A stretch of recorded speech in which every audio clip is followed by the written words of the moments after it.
Hello and welcome to Basement Fodder. I am Todd. I'm Dave. And we are back from what apparently is like a 3-month hiatus, which I didn't realize. I didn't either. But yeah, 3 whole months and back we are again.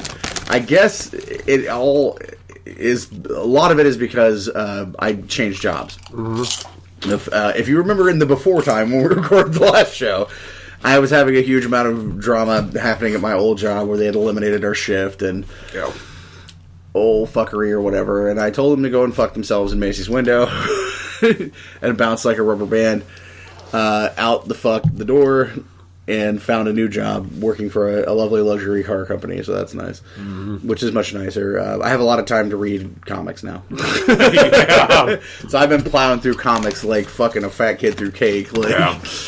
Which has been nice, actually.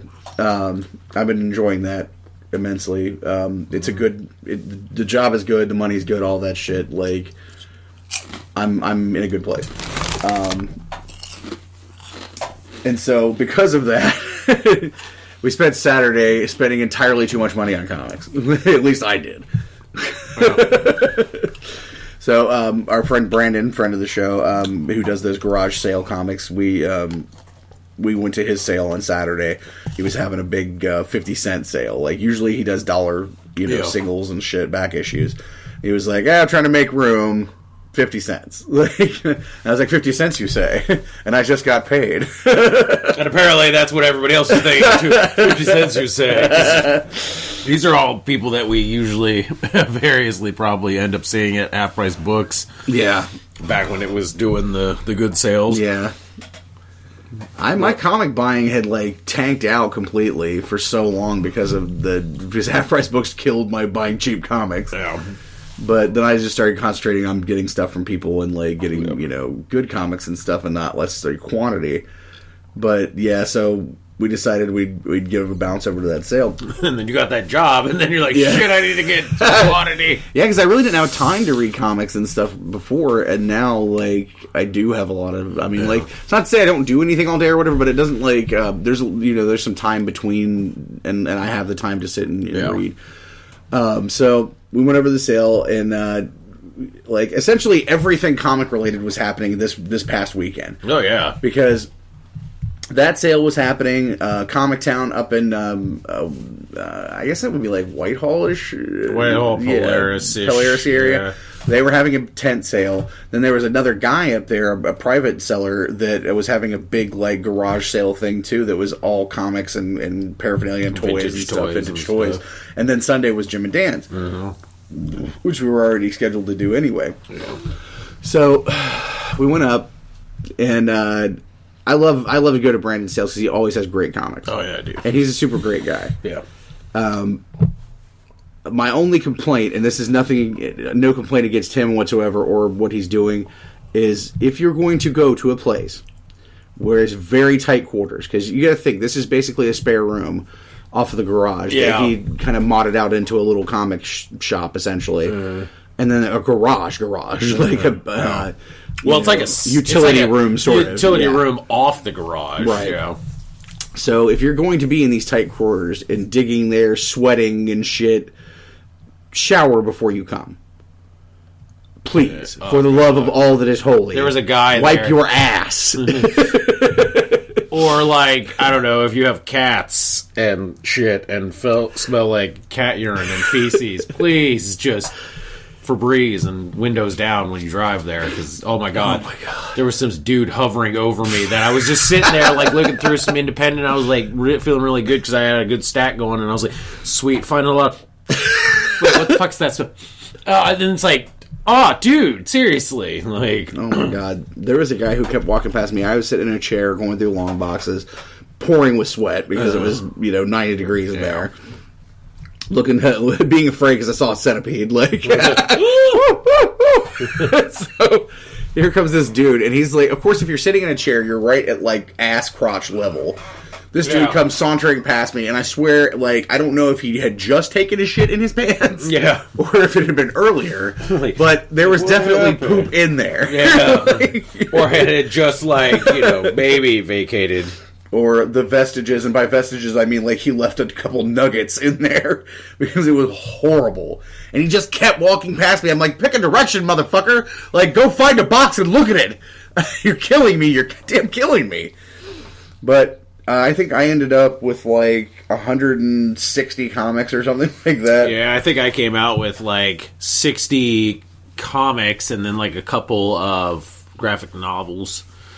So, but when you walk out of there with a crazy deal like that, I mean, like, if you can pay $75 or whatever for 160 comics, do it, you know? Yes. And it was a lot of, like, stuff that I've been trying to complete sets of, and stuff that I was like, because, like, when I'm reading at work, I don't know what your guys' comic reading tastes are, but I like to have a stack of all one series, so I can kind of get through a complete story. Yeah. And he had a lot of the Convergence stuff, which, like, I had read some of, but not enough. Yeah. And most of what I had read had been, like, the one-shots for various characters and stuff, so I really didn't get much what the whole story was. I've read the whole thing, and I still don't really get much of what it's going on. Like, it's not a great story. So I got, like, there was eight issues of just the main story, and I got, like, 0 and then 2 through 7, so I need 1 and 8. The first one and the last one to finish that part. But then I got a bunch of the, like, 2-issue, like, of each individual one, too. Yeah. And I get what's going on, and it's really interesting, but, like, I need some other stuff to fill in the blanks.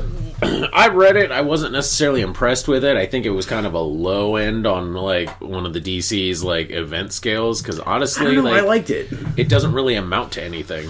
Well, I think it's a way of, like... It's a filler thing, like, honestly, and that was the thing. It was like... It's also a way of appeasing a lot of people that didn't like the 52 stuff and didn't like the new stuff after 52. Because a lot of it is bringing back characters that got eliminated or, like, you know... But they only, like, for, like, a quick second, and then it's, like, gone again, and it's kind of just, like, I don't know. But the main story really wasn't that exciting. It was kind of just, like, a way to be like, look, here... It's, like... It kind of reminded me of, like, What Ifs. Like, well, yeah, essentially, like, if you haven't read it, what happens is, like, Brainiac, and this is basically every Brainiac from every time period, every alternate universe, is essentially one Brainiac. Oh. And so he creates this sentient planet, and this guy, Telos, who controls this sentient planet, and what Brainiac does is plucks cities out of the time stream right before destruction. Oh. And then he puts them all on this planet. Mm-hmm. And his thought process is, I want this planet to be this perfect planet with these perfect people, but these people have to deserve to be alive, essentially. Yeah. And so he takes all these, like, you know, regular citizens and heroes of all these different worlds and timescapes or whatever in these cities. And then Brainiac at some point disappears, and Telos is like, I don't know what to do, so I'm going to go forward with the plan, essentially. And he basically says, like, I'm going to open all these domes that are covering these cities and make them all fucking duke it out to see who's the strongest, and then those people get to have the planet. Yeah. And then you find out through the course of it, though, because Telos thinks that he is only just the planet. Yeah. And he's like an AI, basically. Yeah. But what you actually find out is he's not. He's a human. That Brainiac, like, basically he traded himself to become Brainiac's, essentially his herald. It's like Galactus in fucking Silver Surfer. Yeah. Like, it's literally a direct kind of rip of that. Mm-hmm. But which is funny, too, because what they're doing is a direct rip off Battle World from Marvel. That's why I was not impressed by this, because I was like, oh, hey, I've seen this before. Oh, yeah, Marvel did. Well, it works better for me because I don't like Marvel characters. So I'm like, hey, here's a story that I thought was interesting, but with characters I give a fuck about. So, like... Yeah, he, at some point, Deimos from fucking Warlord is there, and Warlord's world is there and shit, too.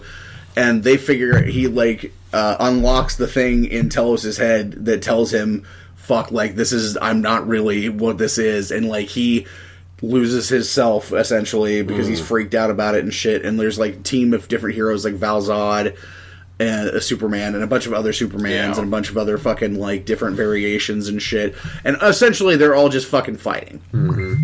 Or some of them figure out, like, we don't want to fight. Yeah. We want to try to, like, you know, beat Brainiac, basically. Yeah. So, I don't know, it's pretty, like, it's interesting in the respect that, like, what I find the most interesting is not necessarily the main series itself. It's interesting enough. It's the secondary stuff. It's the little 2-issue things that are, like I read one that was, like, 7 Soldiers of Victory, World's Finest, like, 2-issue thing that was really good. And there was like Batman stuff that's really good in there. Yeah. Actually, the Batman stuff in there there's some really good Batman stuff because it focuses mostly on the Thomas Wayne Batman. Mm-hmm. But then like they find out that there's another Gotham there, and him and Grayson, who was never his Robin, he was just a guy. He was Barbara's husband. Barbara was like the police commissioner, and he was her husband. Yeah. Like they go together to this other Gotham or whatever. And he goes into the Batcave, and Grayson's like, what the fuck is this place? And he's like, well, I would have put it here. Like, I have one on our world, too. And this is where I would have put the door, and the door is there. They go into the Batcave and shit, and Alfred is like, can I fucking help you? Like, I don't know who you are. And Dick is like, he's going off to find Batman, because, like, Batman brought me here, and he's going off to find Batman.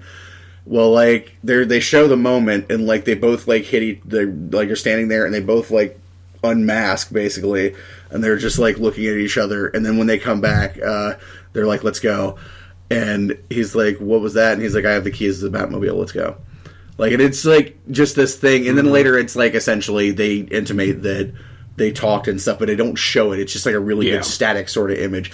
But I don't know, I've been enjoying it. It's been cool. There's some other ones I've been reading too, but it's just a big fucking giant stack of comics. But then we went to the that guy's private sale, and he had a lot of great shit too. Yeah, he had a lot of good stuff. I ended up buying this like 95 like Pokemon toy set for Ariel that she really freaked out about and shit. And like I got some other stuff. Like she's just starting to read comics more, so I got her some stuff that she might enjoy. Like I heard some Spider-Gwen stuff, and like I found a bunch of stuff there too. Yeah, you got a big stack of stuff there too. Yeah, that guy had some great deals too. Yeah. Then we went to the Comic Town tent sale.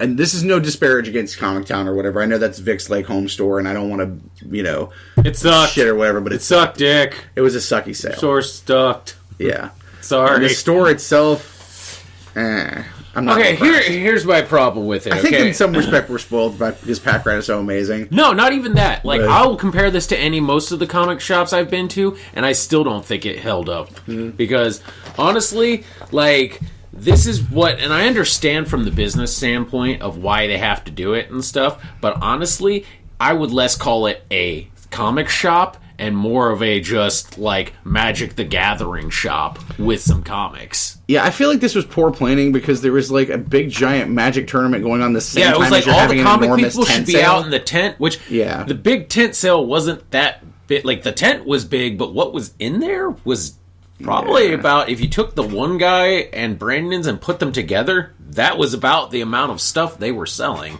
But I would say the quality of the stuff was low, because, like... No, yeah, it was all basically the same kind of, like, I'd say half of it was about the same stuff you would find in the half-price bin of comics. Yeah. Like, a lot of the stuff I was seeing out there was, like, stuff that I passed on when it was a quarter in the half-price bin, like, years ago. Yeah. It was just a lot of, like, hey, if you're looking for mid-90s X-Men comics that and then are the worth guy was, nothing, like, very much, like, there was a bunch of stuff that wasn't necessarily priced, and he's like, oh, yeah, we're making deals and stuff, and I was like, nothing tells me these deals are going to be the deals Dude, I'm not... Like, this ain't fucking Monty Hall, let's make a fucking deal and shit. Like, I don't... Haggle. Just put a fucking price on it. Yeah. Like, or at least put a price on it, and we can haggle from there. But when there's no price on it, and then you're like, hey, and I'm like, I'm going to start with, you're going to give me that look, and I'm going to be like, and we're done. Yeah, that's what I think it's worth. The one cool thing is when we walked in there was like a little wall of indie section, and our book was in there, which was really cool. Yes, and we took some pictures and stuff with it. Like like I said, the comic shop itself, I didn't get much of an impression of it. It looked basically like the exact same store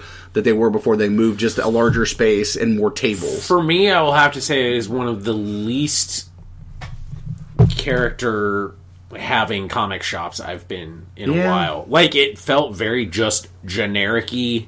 The building that they're in is like, it used to be a Big Bear years ago, so it's like half of a grocery store, because essentially they split the thing into two spaces, and there's like some other company that... The laser tag thing is in the other side. Yeah. So it's like half of a grocery store converted into a comic shop, and it feels very... But the thing is, the comics are like an L shape down one wall, and then L shape, or like it's like all down one wall, and then half of the other wall, so it just produces the L shape, and then the rest of it is like all tables for this Magic tournament that they were having, like this huge Magic tournament, and I'm like, that's great and all, but like the amount of like personality in a comic shop really kind of makes me want to come back, and this one had like zero personality to it.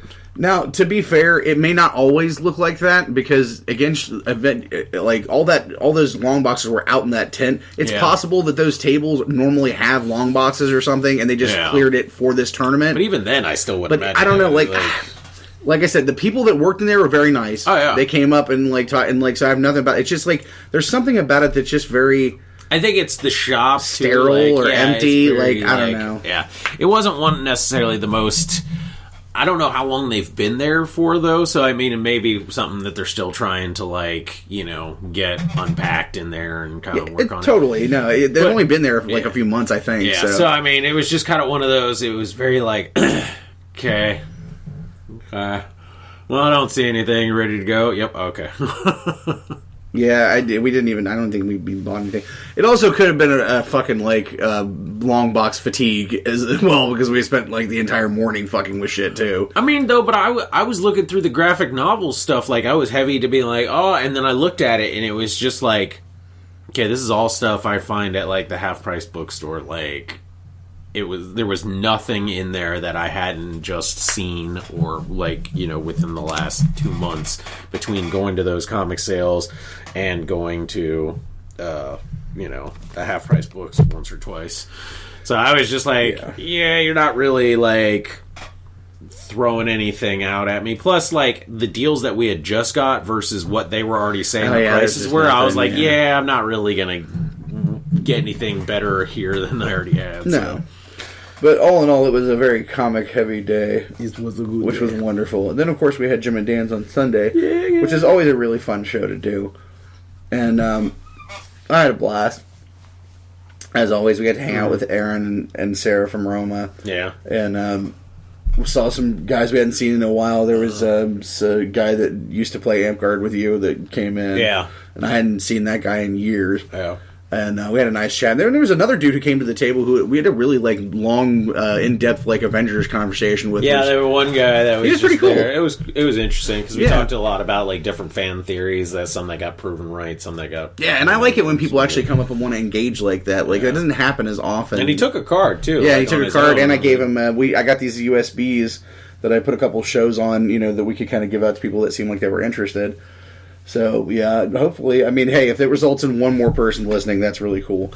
But no, I enjoyed the conversation. Like, he actually, you know, had some decent, you know, commentary, as it were. Because, like, there's that conversation, then there's those ones we usually have where it's like, I like my things. Like, alright. Fwend. Okay. Yeah, there's some Fwend, but I would not put him in Fwend category. He was pretty good. There was one after you left that I told you about. Yeah. Okay, so we took Logan with us. I was the basement preteen. Yeah. We can no longer, after this week, call her the basement baby. Unfortunately, she's the basement grown up. The basement. You know, not even prepubescent, like pubescent adjacent. She's been showing interest in doing cosplay and stuff, and I thought, like, hey, what a great opportunity because Sarah would be there, and of course she does cosplay and is quite awesome. So we decided to take her, and you know what? I was really kind of impressed and surprised because the last time I took her to something, it was like Free Comic Book Day a few years ago, and it was rough. Yeah, she was bored in about 30 seconds. Yeah, it waned real quick, so it was kind of like, we'll see how this one goes. But shockingly enough, like I didn't hear I'm bored a single time. Like she was very engaged all day. She was like trying to help us with the table and trying to interest people in buying things. That was entertaining. She did a really good job. She like walked around, found stuff that she liked, and like it was pretty sweet. Got her some like Pokemon plushes and a couple like little things or whatever. Then at some point she loves to draw, so she's been drawing a lot lately, and she was just drawing little pictures. then she was drawing her pictures, and then she decided she wanted to go out and show them to the artists that were there, which I thought, man, I didn't have balls like that when I was a kid. Adam was there. Yeah. Some other people that we knew that were doing artistry work and took stuff. her pictures out and showed them to the artists out there, and was like getting tips and all that, and then coming back and being like, excited and want to draw more. And then at some point, she started coming back with money, and I was like, are you soliciting money from these people? Like, don't do that. Like, give me $1 for my picture. What? She was like, no, they just said they wanted to buy them, and I was like, okay. Yeah. I think she made like $11 by the end of the day. Awesome. But then the downside of that was she was sitting there drawing, and this guy came over, and he was this very old dude with a wicked mullet. Oh, yeah. And a beard and shit. And he was like digging through our dollar DVDs. Yeah. And he like bid on a stack of DVDs, and he bought these like G.I. Joe games, like things that we got from the pack rat thing, like card games. And then he like stopped and was like staring at what she was drawing or whatever, and I was like, okay, so this is my child. And of course all those like, defenses start popping up. Like, that tense are you a creeper? Yeah, I will kill you. Am I gonna have to call Dave, have him turn around? We're gonna kill this old guy. Okay, I need help. So they stand there for a while, and then he like puts his okay, like this is actually the funniest part. So the DJ table is right next to us. Ron, the DJ, nice guy, and he doesn't really need much of his table. Like, he just kind of has his computer on there. Yeah. So a lot of times people will sit shit on his table. Yeah. Well, this dude had like a big old knapsack and like 4 or 5 bags of shit that he bought, and he just like set it all over Ron's table.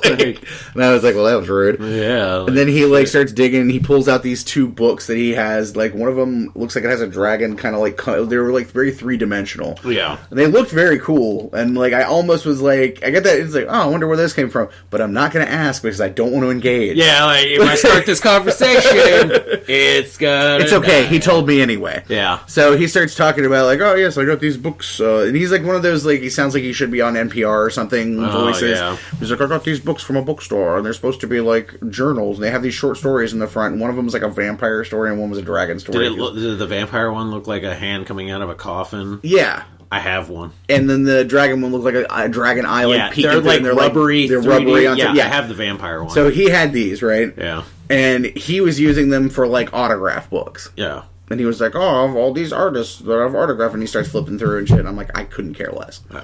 But you remain intrigued or whatever in the level of like, I'm trying to be nice. You just paid me money for shit. So maybe you'll buy more shit if you hang out. Yeah. So I need you. He's like talking about all this stuff, and then he keeps saying, referring to he, and I'm like, he? What is he talking about? So he thinks Logan is a boy. Okay, let me describe to you. Logan was yes, she has short hair now, but okay, girls have short hair, whatever. She had fuzzy black cat ears on, pink glasses because her glasses frames are pink. She had a very girly necklace on. And this, like, sparkly, spangled black top with, like, diamonds and stuff all over it. All of this. And she has little boobs. Like, all of this means nothing in the world today. No, but this guy's age, though, that shouldn't have been a factor. But he goes to cons. That's all he deals with. He does, but he had to have been, like, 68 years old. That's all he deals with now is, like, androgynous people. I think that he was only just looking at her head or something. Like, I don't know. Probably. I mean, honestly, with the short hair, she looks like she could be any kind of, like, level of, if, like, the discerning person isn't paying that much attention, yeah, sure, it could pass. And again, the defense there is, like, if he were that culture, he wouldn't use a pronoun at all. Not necessarily. Just because he's old doesn't mean he's not going to do it. Well, if you're sensitive to the culture of, like, who's a boy and who's a girl or whatever they fucking claim to be, then you don't use the pronouns. Well, that's what I'm saying. He probably thought she was just a boy that... That's what I'm saying. He just thought she was a boy. That likes to dress like that. I don't think he was even noticing anything. Yeah. Because at some point she stood up, and then I think he fucking realized, like, oh, whoops. That's obviously a girl, and then he started calling her a girl. Yeah. So he was just oblivious to the fact that, what are you doing over there? Opening up a toy. It wouldn't be the show if you weren't chomping on a fucking chip or opening some loud-ass package. Whatever. I do what I want. But anyway, he stayed for like 30 fucking minutes. Yeah. And at some point, she was like no-selling him completely. She's just sitting there doing her drawings. So at some point, he look gets at the this genetics. like, I think the no-sell comes pretty easily in that family line. He gets this like, smug thing on his face. He's like, hey, I bet you'd like to draw a picture for the book, right? And she was like, I guess. Like, he was saying this as if this was like some sort of like massive honor that is like, to deign to let a child draw in your weird book. Like, and she properly was just like, I guess. And so he gives her the book, and she's drawing some picture or whatever, and he just keeps staying and staying. So at this point, I had my fill of Creeper Magoo, and I bamfed away. So Ariel was there. I like how your initial reaction isn't to kind of like shoot him away, but to just no, it wasn't, because I figured out pretty quickly that it wasn't like a perv thing. He was just I'm trying to make friends guy. Yeah. So I was like, all right, so it's safe for me to leave. Yeah. So I go over, I start talking to Sarah. I was like, poof, gone. Gotta leave. Go over, I start talking to Sarah at her table and shit, and she's looking over there, she's like, that guy's been there for a while. I'm like, yeah, he's been there for a good long while. And she's like, watch this. And we go over, and I swear she got rid of that motherfucker in 30 seconds. It was astounding. Oh, dude, if anybody knows how to do it, Sarah knows how to do it. She did the fucking creeper shift shuffle on this motherfucker, and he was literally instantly gone. Yeah. She's like, yeah, that's what I'm talking about. I was very impressed, so thank you, Sarah. You're the best, as always. I mean, she works at a toy shop and has, knows how to get rid of those motherfuckers. Has experience with the cosplay creeps. Yeah, oh, yeah, God. The cosplay creeps. But all in all, I think it was a good show. It was a lot of fun. We said she needs to get some sheer toesy socks that say mercenary on them. Then sell the used ones, man. She make a fortune. That's what we're talking about. Loves her feet. Dude, it was me and Ariel bobbing her so hard on that one. It was hilarious. She was just like, damn. I was like, yeah. So you bounced out a little early because you had something going on. Yeah, I was going to go hang out with my daughter. Yeah, that was cool. Yeah. And you guys ended up going to a farm and shit. And the funny thing is, an orchard petting zoo thing. The funny thing is, on the way home, we were like, oh, let's get something to eat. Why don't we go to Young's? Because I'd never been there before. Which also has a farm and petting zoo and shit. Thing, yeah. So we both ended up someplace with a fucking with giant bald farm animals. Yeah, fucking cows and fucking all kinds of shit. Yeah. I'd never been to Young's before. There's a restaurant there called the Golden Cow or Golden Calf or something like that. Yeah. It was fucking amazing. Oh yeah, it's fucking great. We got in there and they brought out this little loaf of bread and homemade applesauce and coleslaw, which coleslaw is disgusting and I won't touch it. Yeah. But Ariel does like it, so whatever. Yeah. But they just bring it to you, when you walk in. And it's a huge amount of shit to just give you. Yeah. Some places give you bread, but and it was ridiculous. They're like, would you like some more? After we were done with that, I'm like, motherfuck, this is $9 worth of shit. What yes, I would. Yes, I would like more. Just for the sheer fact it's free. Yes, so the fucking bread was amazing, and it tasted sort of like a gingerbread brownie or something. I don't know how else to describe it. So I wolfed that shit down like nobody's business. So the waitress comes back, and she's like, oh, do you want some more? And I'm like, yeah, it's great. What is it? And she's like, it's sweet potato bread. And I was like, what? Because I fucking hate sweet potatoes. Sweet potatoes are fucking food poison to me. I wouldn't touch that shit with a 40-foot pole, but I'm telling you, this shit did not taste anything like sweet potatoes. Oh, yeah. Because to me, sweet potatoes taste like fucking, a foot smells. I don't know how else to describe it. I assume that a dirty foot must taste like this. Because when I look at it, I taste the sweet potato, I'm like, I don't know. Like I said, it tastes like a foot smells. I don't know. This, weird, stale, sickly sweet, weird yeah, shit. It's so fucking grody. But I don't know. I finally found a practical application for a sweet potato that I can fucking eat. Yeah. And the homemade applesauce was fucking insane, too. And I got some chicken and dumplings, which I love chicken and dumplings. And they were amazing, too. Of course, Logan got something she hated. She got a fucking hot dog. She said it was burnt and she wouldn't eat it. She ended up eating half my food. It's a grilled hot dog. This is what kills me. She's in her picky phase, all right? That's only lasted 9 years. I was just saying, the entirety of her, prepubescent, pubescent adjacent, probably till she's in her 30s. Fuck. But then we went to the, outside. They have, a putt-putt course and a fucking giant slide, which I was trying like hell to get her to go down, and she wouldn't do it. Yeah, because apparently... apparently now, all of a sudden, she's afraid of heights, and I'm like, so about that couple of years ago when you were begging me to teach you how to climb things, where'd that go? But then I cut my hair, now I'm afraid of heights. All right, Samson, good job. They have the fucking the farm and shit. Like, we went over to see the farm animals, which smelled horrible. Yeah. And there was a pig that was really pretty. I like pigs; they're cute. And there was a goat in the pen. There was a piglets. There was a goat, and his balls were so fucking big. There was also a sheep at mine who was just like all the woolly, fluffy and stuff. And man, the noise he made was hilarious because I was like, shit. But like, he turned around, and I swear to God, it was the size of a fucking cantaloupe. I was like, Jesus Christ, look at the balls on that thing. And they weren't even like just kind of like wispy-haired balls.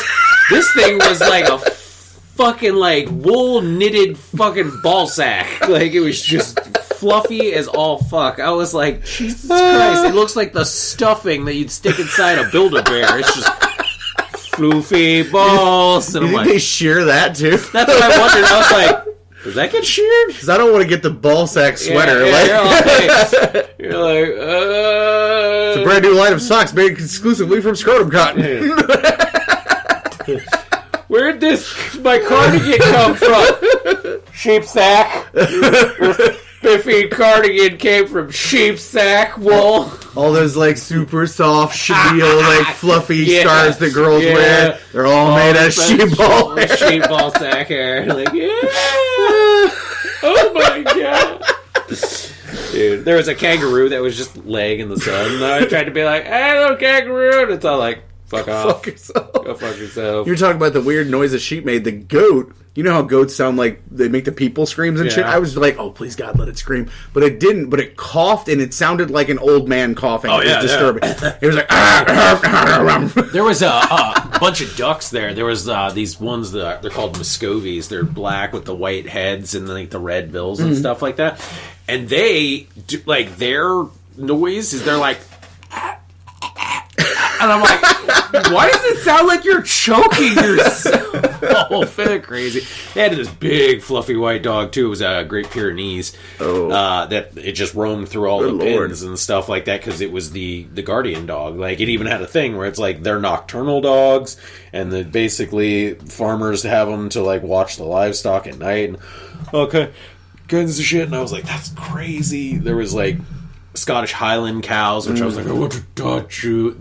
Oh my God, there was zebu, which are like those African cows that have the humps. Oh yeah. There was 2 of them there, and oh my God, like, it's like wet leather upholstery. Their nose, like, that's literally what the texture and what it feels like. You know, that very like textured leather couch stuff. Just imagine that wet. And that's what it felt like. And then its tongue came out and wrapped around my arm and licked me. And I was like, oh my God, it's like a giant, like, cat's tongue. It's just like, I'm like, oh, what is that? And it just kept wanting to lick me. And I was like, Jesus. My daughter was like, it's like the giraffe. I was like, if wet sandpaper had a motor. Oh, God.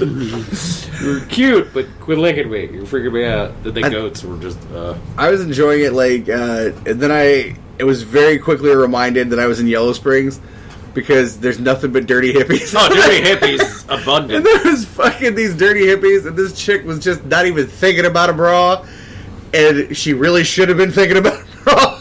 They don't care. They were just like flippity flopping all over the place. Calm your tits. And I was like, oh, hippies. Yeah. Then there was a bunch of douchey fucking people with their children out there, and it's like, oh yeah, that's all it is douchey. We were okay. So if you guys have been to Young's before, and I know like anybody who's in the Ohio area that you pretty much have at some point. Like, this is my first time, but it ain't gonna be the last. Yeah. Because the ice cream is the best ice cream I've ever had. Oh, it's so good. And fucking, we go in there, and it's like they got this shit down to a science. Like, it's a big ass long line, but they'll take your order and get you the fuck out of there. Yeah, because it's multiple people taking multiple orders and stuff. It's not like they're specifically working on your order. Yep. And once they've got your, like, they take your order, and then you go pay, and then you go wait. Yeah. And they'll bring you your shit like one at a time. Yep. Well, there was this fucking lady and her horrible crib midgets in there. She had like 6 fucking kids, and she was wearing this, like, she was very floppy. And she was wearing this fucking, like, sundress with, like, her 4.5 inch nipples just, like, poking out of it and shit. Like, She was like fucking. She was like Macy Gray or something. Like, and she was incredibly fucking rude. So we're standing there waiting for our ice cream, and like they bring mine first, then they bring Logan's, and like we're like, okay, we'll go outside because there's a lot of people, and we don't want to be taking up space. Well, the second this bitch walks over with her fucking menagerie of horrible, ugly children, she's like, "Could you move, please?" And we're like, okay, there was a huge space next to us, like a Donald Trump huge space, and she's like wants to stand exactly where we are. Yeah. So I'm like. And I can look at Ariel, and Ariel's getting very, like, I'm gonna fucking smack you. Yeah. And so I moved over, or whatever, and she, you know, shoehorned her menagerie into this tiny fucking space with enormous space behind her. Yeah. There was no reason that she had to stand there. Yeah. So then they bring, you know how they do it, they bring ice cream one at a time. Yeah. Because they make it, bring it, make it, bring it. Yeah. Okay? So they bring one ice cream to her, and she's like, I ordered a bunch more than this. And the kid was like, yeah, I just didn't want it to melt. Like, we bring it to you one at a time. Why? Because that's just how we do it. Yeah. Bitch, why? This isn't McDonald's, you, for a McFlurry, you fucking dumb bitch. Like, Jesus Christ. And apparently it got even worse after we walked outside, because I was just like, well, I'm done with it. I'm going to eat my ice cream. I'm going to go before I take this ice cream and punch it into her face. So, all these horrible children and shit, like, she had at least 6 kids. They ordered literally 2 ice creams. For all 6 of them? Yes. Like, 2 for them to share. Oh God. Yeah. And after I left, that chick asked Ariel to move again. And I'm like, what the fucking fuck? Like, did Ariel tell her to go fuck herself? Because I'd have told her to go fuck herself. Sadly, no. She wasn't trying to get in a fist fight in the middle of the fucking ice cream place. I would've. Mm-hmm. Should have been like, move. I'd have been like, why? Make me. I need the space. No, you why? don't. So you could fit another 4 inches of your nipples into here? Jesus Christ. I was like, why? Are you about to give birth to another welfare child? Oh, sir. It was awful. Just, oh, God, so horrible, horrible nipples. But I got this amazing peanut butter cup ice cream that was like so belligerently peanut buttery, and they had these like soft, fresh waffle cones. Mm-hmm. Like they were, hard enough to hold the ice cream, but still very soft. And I was like, oh, they make those things fresh, man. It was so fun. Yeah, you can watch them just like, and they make them right fucking there. Yeah. It was amazing. Best ice cream I ever had. They had all these cool big tractors everywhere that you could get up on and take pictures and shit, so of course we're doing that. And the little like ones where you can see I didn't see that shit till we were leaving and I was mad I didn't get one. It's like, next time. They had batting cages too, which I kind of wanted to do. You can actually go and take hay rides there. When the season, like when it's fall, and you can go get pumpkins. Yeah, I'm like sad that this is the first time I've ever been, because like seriously, if I knew it was that cool, I'd have gone years ago. Me and Sarah took Gertie there a while ago. So I think this is like from now on after Jim and Dan's. Like I think we should stop there on the way home. Like this is the new plan. They also had fucking epic cheese curds too. Yeah, their cheese curds are really good. They had like sweet Thai chili ones. At least that's what people tell me. Oh, I love cheese curds. Because I don't do the cheese curds. They're delicious. But anyway, they also have amazing chili and all kinds of other stuff too. Yeah. We all had like a super fun time, and it was so weird that we both ended up going to a weird place with farm animals and shit, and with giant balls. Yeah. Scrotum. So a lot of people have been asking us about the Avengers movie. Yes. I didn't see it right away, but I did. Yep. I waited like a week. Yeah.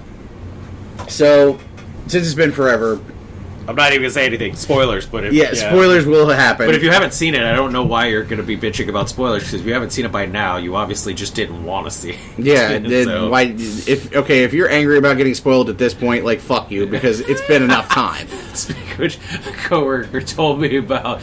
Apparently, he spoiled something for somebody from that movie, The Devil. Yeah, the one that horrible Shyamalan movie. Yeah, and it came out like how long ago? Like years ago, like and 2008. Yeah, and they mentioned the ending to it, and somebody's like, "Oh, I hadn't seen that yet," and he's like, "Not my fucking problem, dude." Like 2 years, and then that's it. Like, I haven't seen Back to the Future. What are you talking about? Fuck you, man. Told me the ending. Okay. Oh my god, I'm so sorry. Fuck you. I don't care. There was like a whole spoiler thing going on. Like people were like, if you got spoilers, I'm not gonna be friends with you anymore. And I'm like, go fuck yourself. I don't care. Okay, I can understand like within the first week, they were like, hey, don't spoil it on the internet, that's fine. Which, I do know a guy on the internet, like, literally, that Saturday, just, not even, like, warning, spoilers, it was just like, boom, boom, boom, and not even in, like, like, the way he did it was like, oh, yeah, it was better, like, that movie was so good. This, and then I'm like, what the fuck, dude? Like, that's a level of douchebag that I'd already seen it. That. I was just like, wow, like, what a dick. I respect the balls on that fella. Yeah, he has no friends anymore. I'm sure. I was like, what a cockbag. Like, really? He's shit. Like, fucking, like, basically, he was almost like, well, it's Saturday. I don't give a fuck if you haven't seen it by now. And I'm like, come on, guys. Jesus. Some of us work during the week, you fucking mooch. So I would say that I enjoyed it very much. Yeah. It was better than I expected, to be honest. It's intense. It is. Like, I think that's the thing. It's a lot of comedy, a lot of action, and then a lot of, like, it hits the ground and just goes. Like, it really, once that pace starts, it's just like, okay, a lot of intense things, whether it be emotional, action-wise. When I was telling people, I was like, okay, be ready for this. And they're like, why? And I was like, well, after I got done watching it, me and the entire theater were just quiet. And we all walked out of the theater quiet. It definitely, like, emotionally sucker punch motherfuckers, because people multiple times, like, pow, pow, yeah. pow, pow. People were walking out of the theater, that's just like, oh. Yeah, oh, yeah. I've seen so many of those memes where people are like, yeah, go to see Infinity War, and then afterwards they're like, oh, what? And I'm like, love it. Like, yeah, suck it. And to me, the first thing I will say is in the first 5 minutes of the movie, it grabbed you by the balls. No, it proves that Ragnarok was pointless. No. It does to me. Well, okay, it just negates basically anything that happened in the movie. Why? Because it was all for nothing. No. In what way? The director said half of the people on that thing, including her. But they don't. There's no way for you to know this. No, that was confirmed by the director. No, that's what I'm saying, though. Watching the movie, there's no way for you to know this. Yeah, I know. They wanted it that way. They essentially boil it down to, like, oh, at the end of Ragnarok, everybody's, like, escaping on a big ship, and we're all happy friendly. Hey, man, want to go with us? Yeah. Whoa, whoa, whoa. Then in the first 5 minutes of the fucking Avengers movie, dead bodies everywhere! Yeah. On the fucking floor, and they're like, yo, hey, we killed fucking Idris Elba, and hey, we killed fucking Loki, and hey, we're gonna fucking dick smack Thor and shit, and here's just bloody bodies everywhere. Like, you have no fucking cognizance of anyone being alive. Like, I assume, like, you assume that everyone on that ship is dead because that's the way they shot it. Yeah, and that's how they wanted to shoot it. That's the thing. They wanted everybody to think that they were all dead, and then afterwards they were like, no, they're not all dead. So it kind of was like, for as far as in that movie, in that space, they wanted you to fucking be like crushed, like, what the fuck, this was for nothing, and then afterwards they're like, no, half of them got away. I mean, it didn't crush me because I thought Ragnarok was stupid and pointless anyway. Yeah. But, like...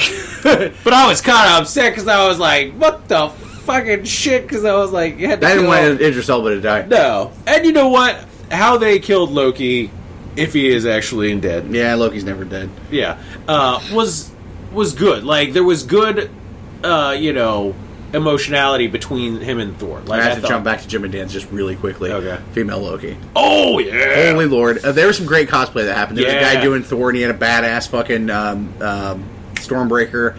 No, his cosplay wasn't correct, though. No. Because he was like, I have Stormbreaker. I was like, you also still have the eye patch, jackass. Yeah. By the time, he also had black hair. Yeah. I was like, by the time, like, you're mixing your time periods here. But, I mean, but it was a good costume. It was a great cosplay. And one of the lady that was with him, she was female Loki. And she looked amazing. Oh, yeah. But...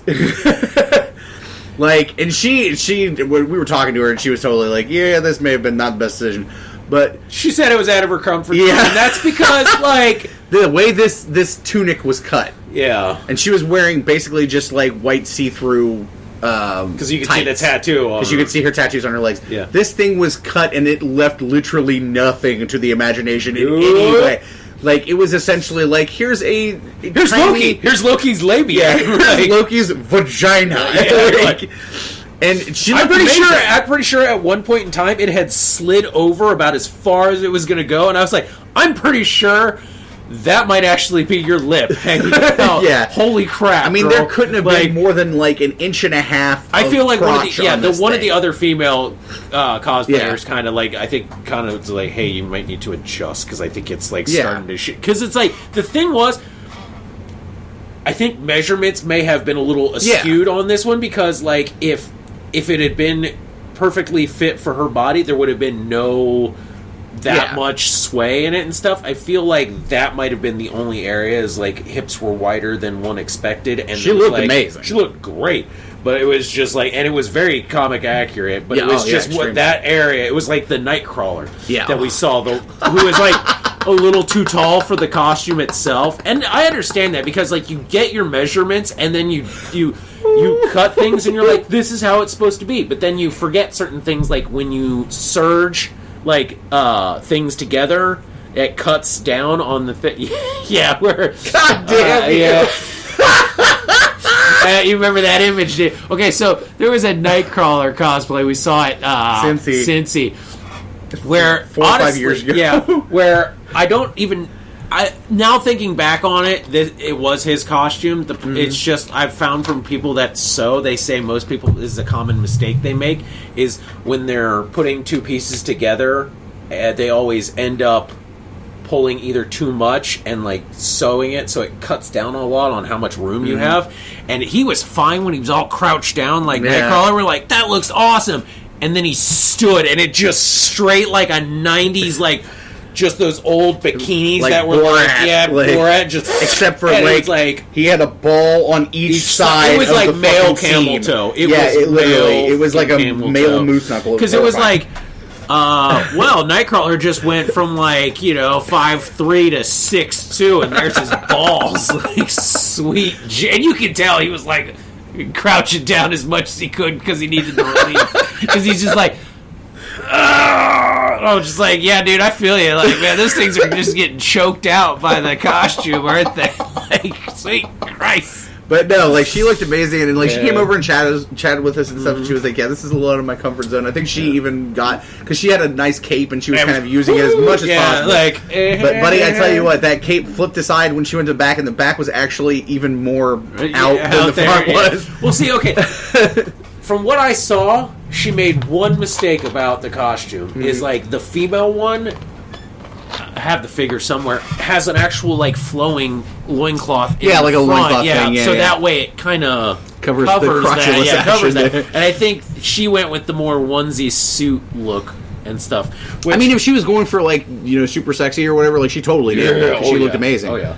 But like I could tell she was feeling like a little self-conscious about it. Yeah, like, hey, I'm just my whole schmonces is like out you go to there. your first rock concert and you're like, I think I'm gonna flash the band, and then you're like, what? And everybody's looking and you're like, oh shit, okay, well I still gotta do it. I'm halfway up the thing, and everybody knows what's about to happen. But anyway, back to the movie. Yeah.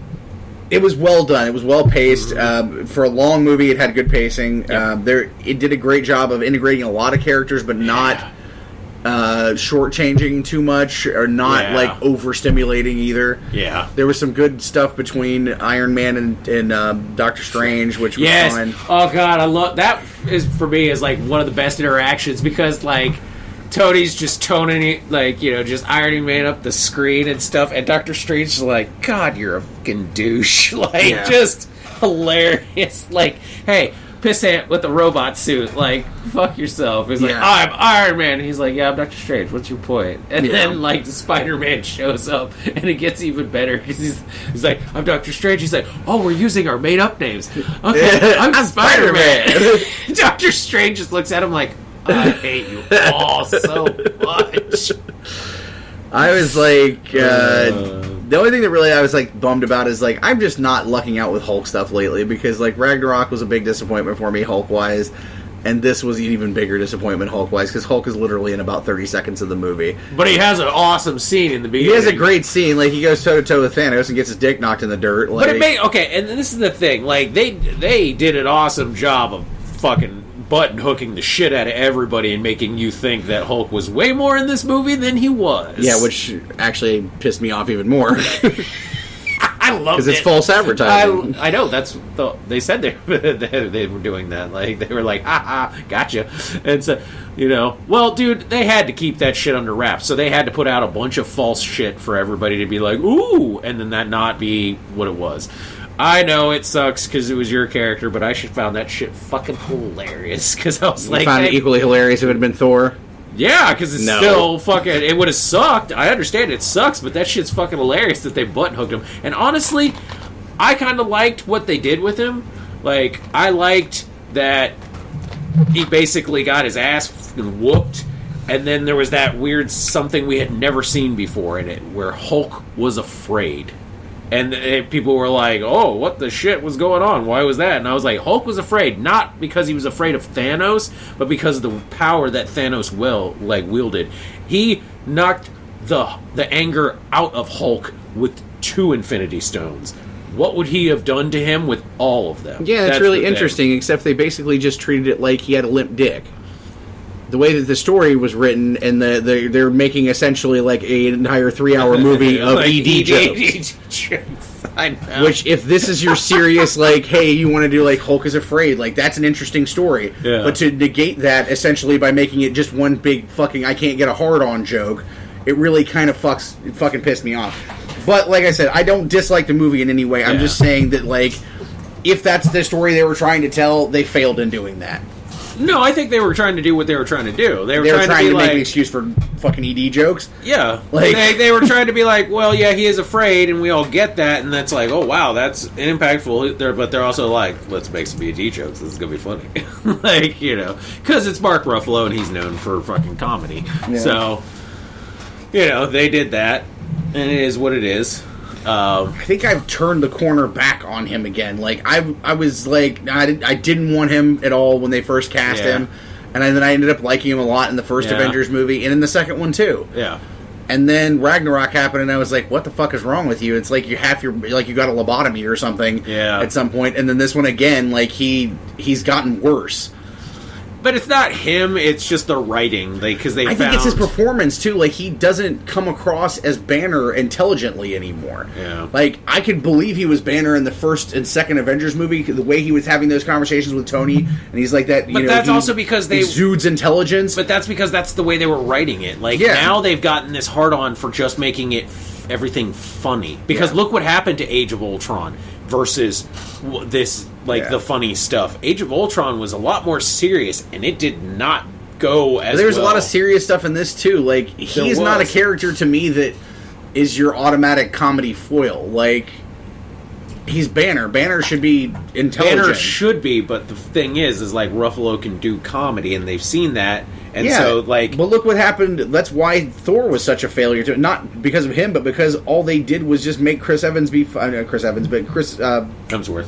be funny the whole fucking time. And he doesn't seem like Thor at all.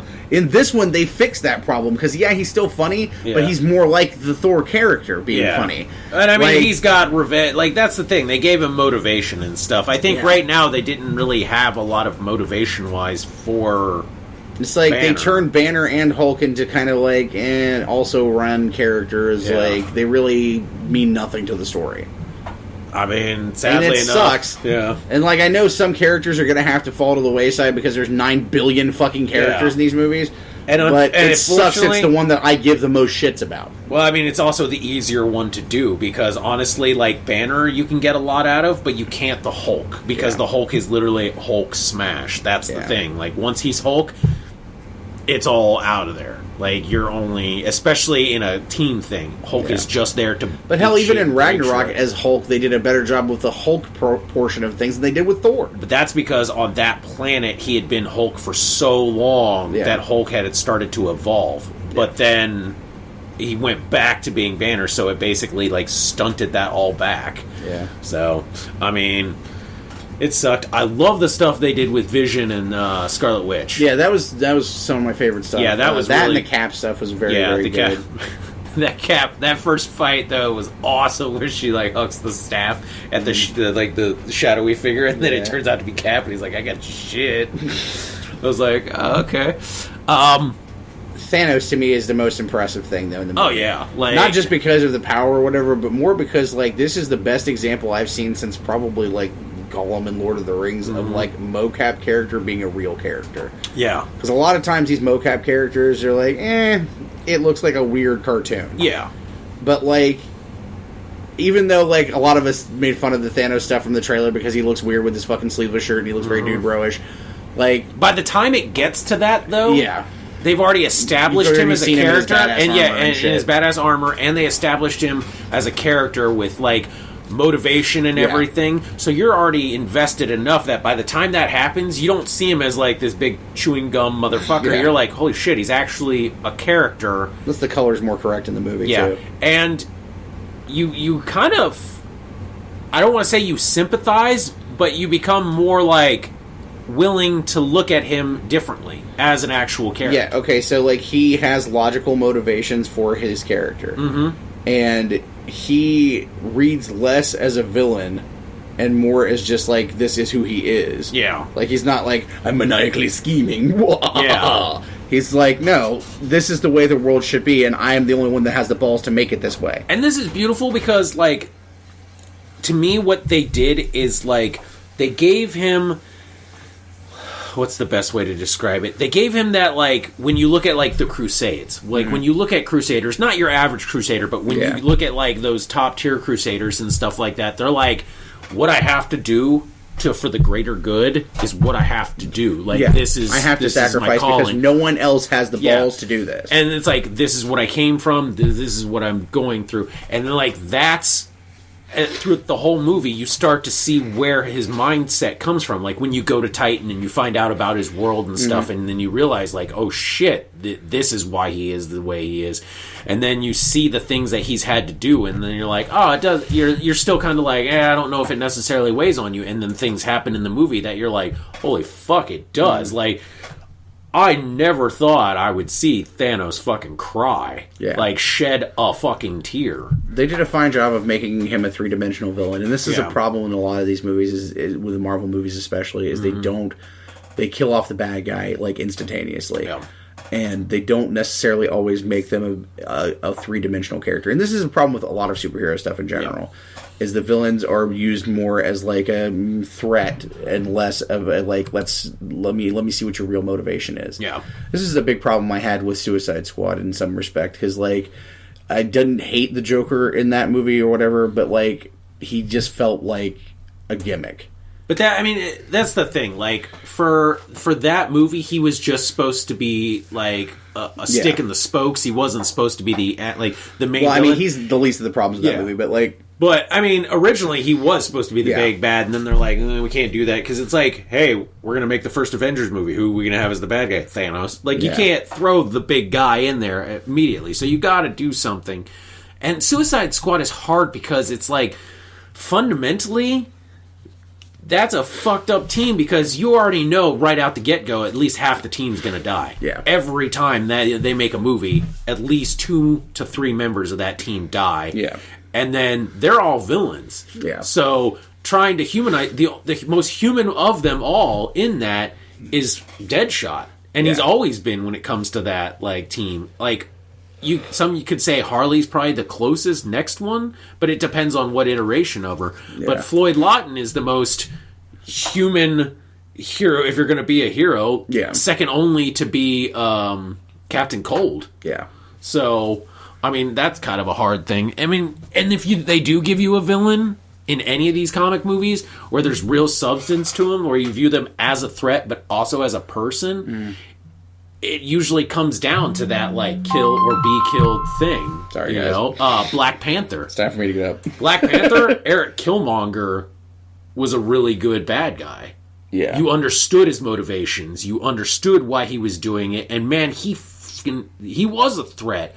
That was the thing. When you watched him whoop the shit out of fucking T'Challa, he did it just as him. There was no powers. There was no nothing. He just outright outskilled the fucking Black Panther. Yeah. You know? And it was like, goddamn. And you understood it. You're like, it's shitty, but he really is owed this. The other problem is a lot of times when they try to humanize villains and make them more three-dimensional, they end up doing that thing where they turn them good. and I don't. And it's that's Loki. not necessary. You can be completely 3-dimensional and still be a bad guy. Yeah, and that's the thing. And Loki is the perfect example. Loki is the perfect example, and it's like it sucks. They didn't do bad with like Hell and Red Skull, and like they did it with like half-ass with some of these, like just enough for you to be like, I like the character, but you still find them the villain. I think one of the next best ones that they have done, you haven't seen this yet, but it's Michael Keaton's Vulture. Is literally one of the best Marvel villains they have done. I can believe it. It's Michael Keaton. And they do, because they make him a credible villain threat, not just to Spider-Man, but he's like, fuck you, Iron Man, like, I'll fuck you up too, and shit. And you can believe he can do it. Not because of the tech he has, but just because of the sheer, like, he's gonna do it. But then there's there's this weird interaction. It's not weird. It's an interesting interaction between like Vulture and Spider-Man, and then Peter Parker and Vulture's like human thing, and it's interesting because it's one of those like, this is a normal everyday human interaction, and then like on the flip it goes from superhero to supervillain, like nemesis status, and then right back, and it like he does it so well. And even by the end of the movie, you're like, God, I love him as a fucking bad guy, but I also love him as that character. He's one of the best ones. And I think that's the thing, is like, I've said this wholeheartedly. I would say at least 75% of the time, Marvel has a villain problem, and they're like, people are like, oh, no, they don't. And I'm like, no, yes, they do, because like, in Black Panther is one of the prime examples of it. Okay, cool. I understand at the end, spoilers if you haven't seen it, that you're going to kill Eric Killmonger. Yeah. That it's going to have to happen. That's fine. Understood. It has to happen. It's the Zod thing. If you don't, he's going to keep coming. Got it. Cool. But halfway through the movie, did you have to kill fucking Claw? For no fucking goddamn reason. Because literally the reason that I saw why they killed him was a means to an end. And I'm like, you had an amazing fucking actor who was in more movies than this as that character. You basically built him up just to get picked off halfway through the fucking movie like he was a nobody. Which Claw, dude. It is, but it was okay. I love Andy Serkis too, but Andy Serkis's Claw was so much better than the way the comics made him, because he was way more like fucking Fringe and way more like diabolical. And you're like, okay, this guy has outsmarted the entire fucking Wakandan state and been able to like stay away from them, and then he just gets fucking like picked off in some sort of like fucking TNT hour-long fucking crap, like Burn Notice, fucking Queen of the South bullshit gunfight. And you're like, what the fuck is this shit? Like, come on. Like, this is some shit you would have seen like the bad guy of the week die, type of crap. And I was like, that pisses me off. This guy went fucking face-to-face with Ultron in the movie and shit like that, and then gets picked off like a fucking Saturday morning crap fest. I was so pissed. I was pissed off about that. I was like belligerently pissed the fuck off about that. I don't know. There's. I thought there could have been a better way to have written that, where he could have still been alive. Yeah. But that, but they do. They have a problem. They have a hard on for just killing off the bad guy. Like, that's their solution to the end of every fight, is they gotta kill the bad guy. Red Skull did not need to fucking, like, okay.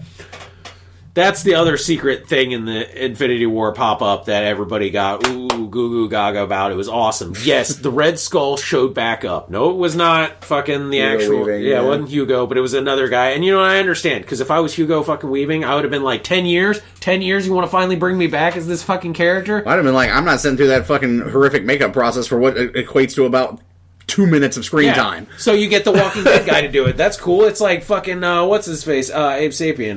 Doug Jones. It's like, this guy is used to being in fucking prosthetics. Right. Cool on him. And the story works. But again, in honesty, it's bullshit, because you took Cap's greatest villain. Mm-hmm. Like, not even like, built up with like a fucking Baron Zemo, none of those other ones. You took his antithesis of fucking just...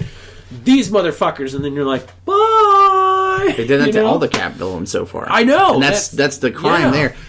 What, Crossbones is dead, right? Presumed dead. But he was in Zemo the gone. Silver, yeah. Like, Winter Soldier is what it is. It is what it is. Like, you killed off Robert Redford too. Like, Yeah, that was Pierce. that was the best bad guy they had done, really. Yeah, Pierce was ultimately. Pierce was such a good man. And there's, I don't know, there's a lot of Cap, problems there. and the thing with that is, like, when you look at Iron Man, they didn't do it to him. No. His first fucking bad guy was Obadiah Stane. Obadiah. Like, a semi-notable fucking bad guy in the Iron Man cosmos. But It worked like, only literally because Jeff Bridges worked. because Jeff Bridges is a fucking bad. But I mean, it was like, okay, cool, boom. And then the second one, you brought in a more notable one. You brought in fucking like Winsborough.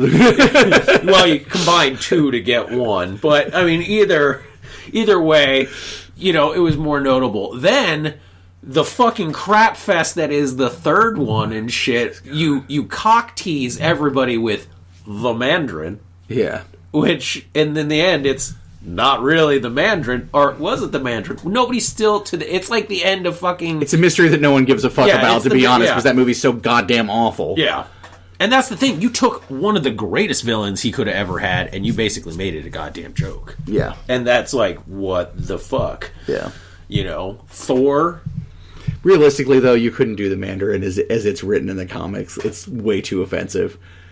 Like, it's a very offensive, stereotypical character. No. I understand, like, that level of it, but I mean, he could have legit had the actual rings or had something equivalent, and he could have actually been a thing, not just what that fucking shit was, where they're basically like, oh, he's like a hired actor. It's hot like, garbage. That whole movie's fucking hot garbage. Yeah. And that's the thing, is like, they have gone back and forth. Ant-Man had a great villain. Like, gone. for them, gone. Yeah. We'll see how the second one goes. I'm excited for this villain. It should be interesting. Guardians is probably one of the ultimate ones that pisses me the fuck off to no because you end. kill off Ronan for basically nothing. You killed off Ronan the fucking Accuser. Yeah. Who plays such a part when it comes to cosmic Marvel. And guess what? Where's your next phase taking place that you're telling everybody? In space. In the fucking cosmic world. Yeah. What's the next movie that's coming out before the next Avengers? Captain fucking Marvel. And what is that? Although realistically, you can use Ronan in that because in that one Kree. you can because it's Kree and it's in the 90s. Yeah. But after that, he's fucking gone. Yeah. And I'm like, he has so much to do. Like, 1, with the Inhumans, 2, with the Fantastic Four, 3, with fucking the Kree and the Skrulls and every fucking thing. Even, like, X-Men, all kinds of shit. Like, when the Shi'ar and all them fucking do some shit. I'm like, Guardians. Like, fuck all, dude. You killed a huge character off in a fucking dance-off with Peter douchebag fucking Quill, who after Infinity War can suck the biggest fucking dick he can find. Go suck Galactus's dick. I don't give a fuck, Does Galactus dude. have a dick? If it did, I hope he explodes fucking Peter Quill's head in the back of the fucking, like, wall. Because fuck him and fuck that motherfucker. And everybody wants to be all like, no, don't be mad with Peter Quill. He grew up like this. Blah, blah, blah, blah, blah. I don't fucking care. Kisses my ass. Fucking SJW bullshit. I don't give a fuck. So anyway, your hate for Peter Quill. No, I get it. He's stupid.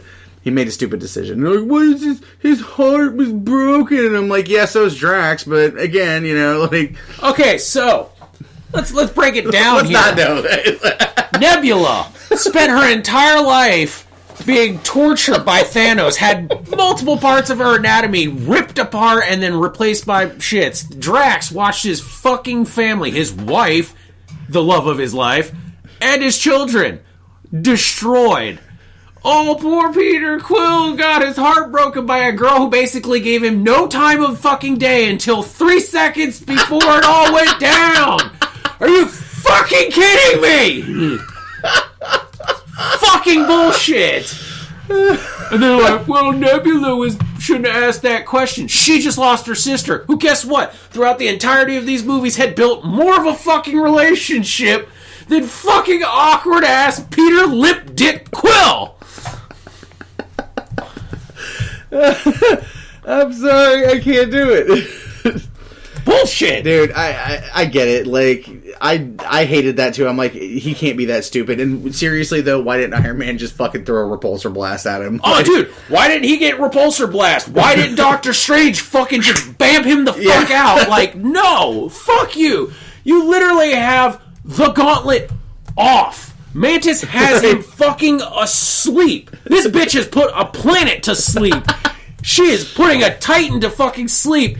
And then the whiny fucking 2-year-old throws a goddamn temper tantrum and ruins it for fucking everybody.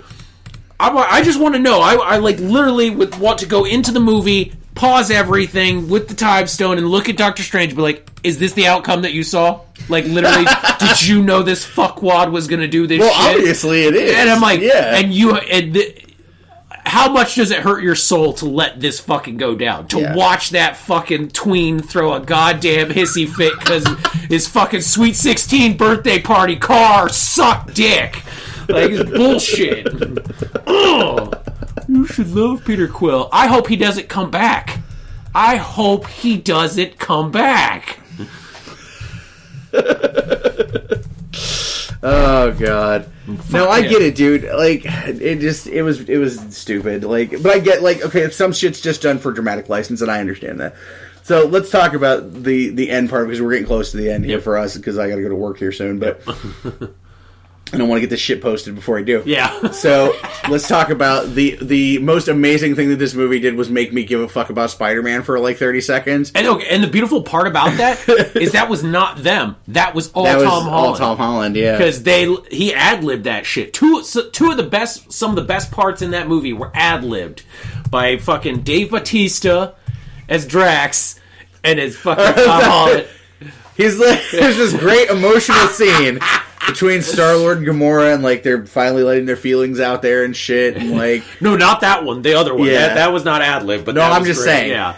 So then, like, you hear a noise, and you look back, and here's Batista as Drax eating nuts really slowly, and he's like, "How long have you been there?" And he was for an hour. For like an hour.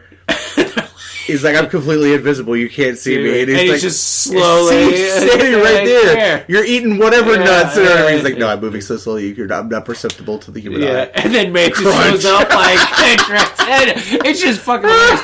But then there's a scene later on where they're like, there's a scene where basically Peter's like, where's Gamora? And then somebody responds with, who's Gamora? And then Drax goes, what's Gamora? What's Gamora? And that was all fucking Batista. That shit was hilarious. But no, the scene for Spider-Man that everybody finds so fucking gut-wrenching, and it's understandable because the build-up for it was beautiful. And I think had they not done what they did with that, like letting him ad-libbed, it wouldn't have met as much, and the build-up would have been for nothing.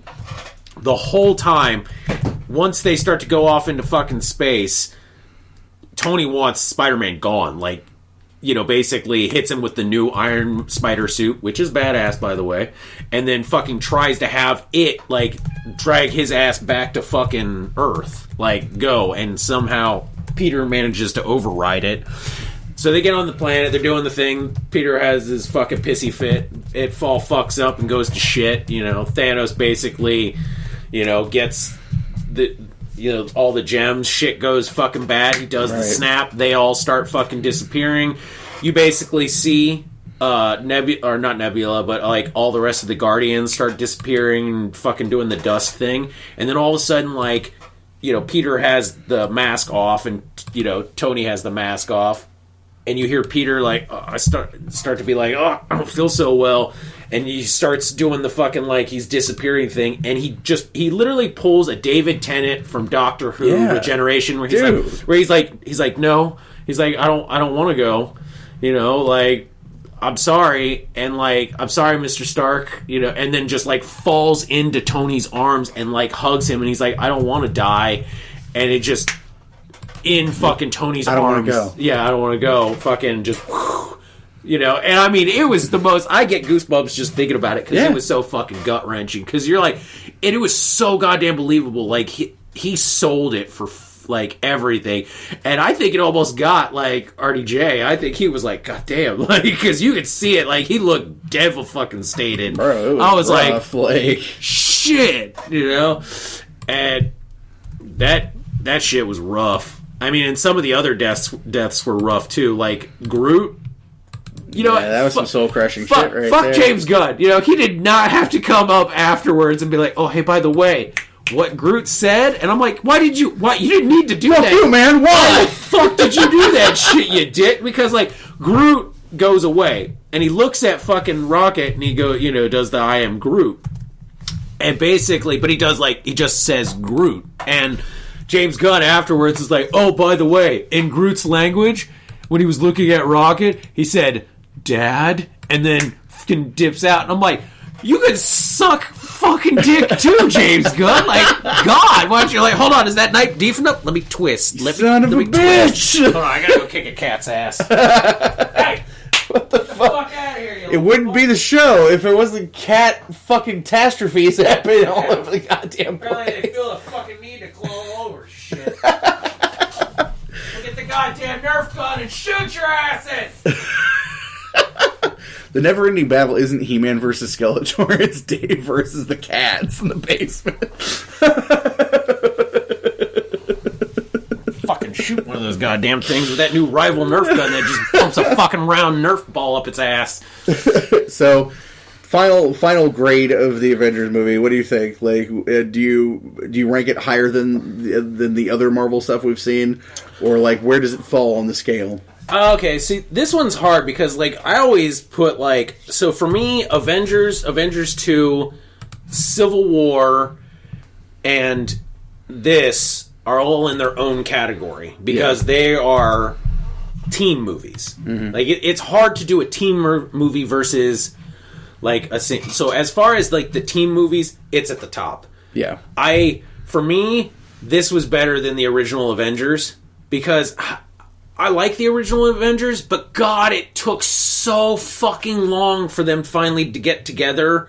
And it was just like, slow jerk, slow jerk, slow jerk. Ah, fuck up, finish. All right, there we're done. Cool. You know, like, Jesus Christ. Whereas, like, for me, it wasn't that final second where they all finally came together. No, I want that sweet half hour of them ass kicking as a team and have been a team for a while. So that's why I kind of like the second one better, because that opening scene was awesome. Yeah. So for me, this is one of the best as far as the team movie goes, because Civil War fucking sucked a giant dick.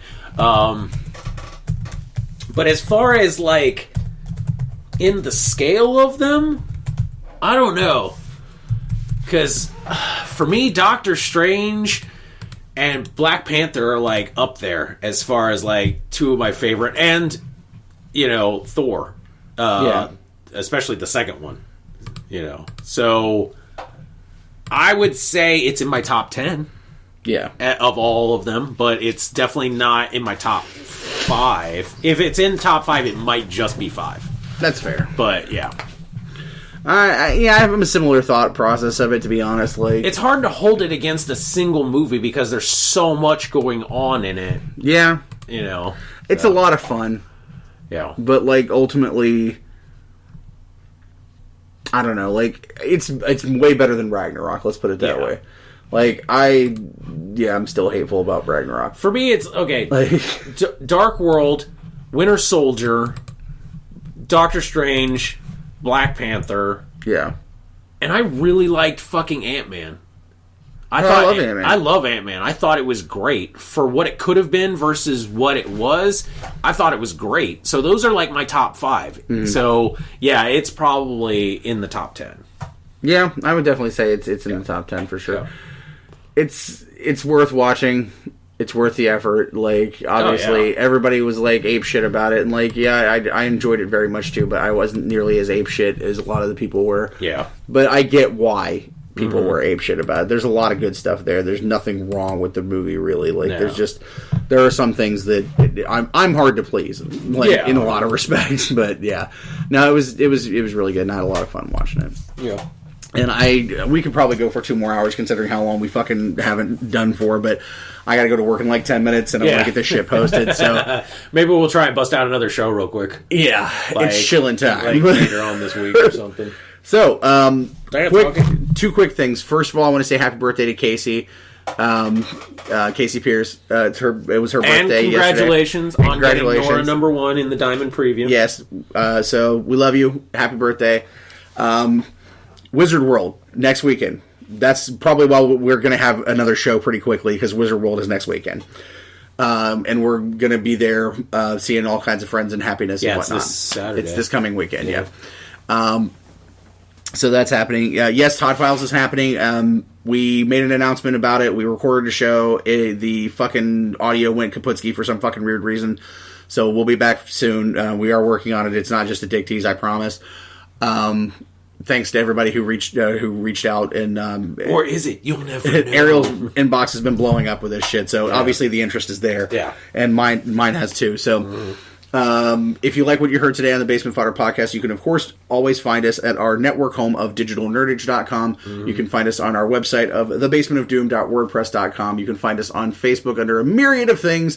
I am Todd Dave. Dave is Dave Basement of Doom. You can find Ariel as Ariel Beesh. You can find the original Basement Babe has a page. The Den Mother of Doom has a page. The Todd Files, and of course, It Came from the Queue, which we are still trying to figure out how to do more episodes of. So, all those things.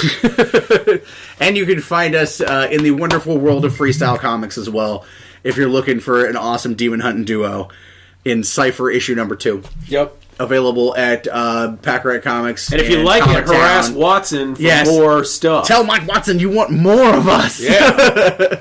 And I'll give you all you can handle. So that's going to wrap it up this week. As always, from the Nook of Doom, I'm Todd. I'm Dave. And until next time, the cats are probably scratching something on Dave's bed. And fuck you, Peter Quill!